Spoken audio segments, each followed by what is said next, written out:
isu persepadanan semula ni secara asasnya kita ada dua prinsip yang penting. Pertama, prinsip yang dimaksudkan ialah prinsip satu orang satu undi.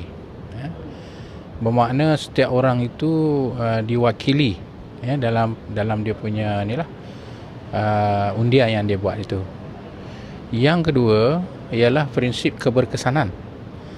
Isu yang kita bincang di sini bukan soal penambahan ataupun berkurangan, tapi isunya sejauh manakah penambahan itu boleh dilihat lebih berkesan dari sudut peranan dan dari sudut peruntukan yang diperuntukkan untuk parlimen ataupun don-don yang dibuat baru.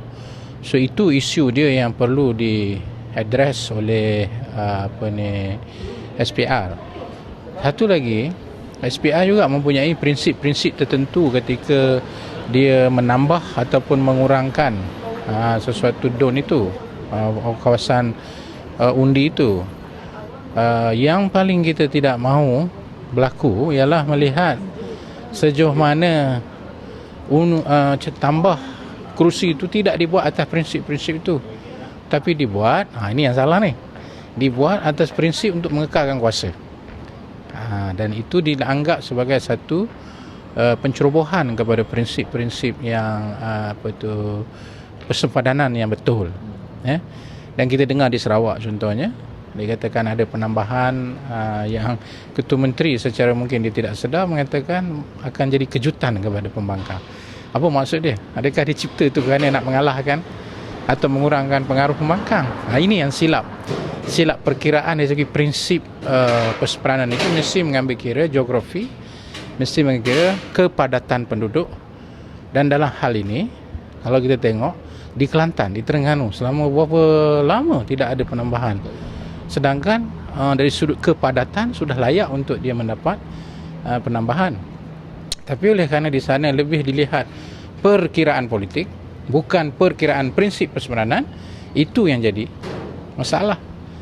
Dan kita tak tahu sejauh mana SPR benar-benar bebas dalam menentukan persepadanan ini, ataukah SPR hanya dijadikan sebagai endorsement saja, sedangkan perkiraan untuk menyempadanankan semula itu dibuat atas perkiraan memenangkan kerajaan yang berkuasa ini.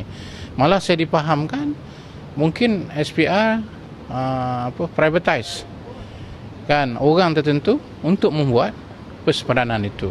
Sejauh mana keberkesanan persepadanan itu dari sudut prinsip yang perlu dia pegang, kita tidak tahu. Tidak, persepadanan ini lebih kepada dari segi prinsip lah.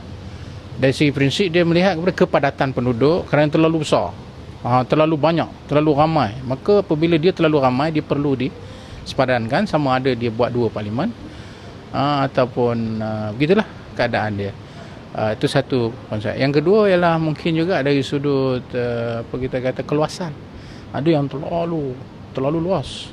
Itu menyukarkan perhubungan dan sebagainya. Maka atas dasar itu mereka kecilkan. Maka itu terpaksa ditambah.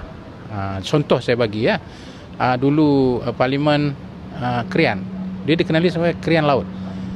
Tapi oleh kerana dah besar sangat kepadatan penduduk, maka dia pecah pada tahun saya ingat 90-an begitu, kepada apa yang namakan sebagai hari ini dua, Bagan Serai dengan Parit Bontah. Tapi mereka berkongsi satu majlis daerah. So isu-isu ni perlu diambil kira dari segi pentadbiran dan sebagainya.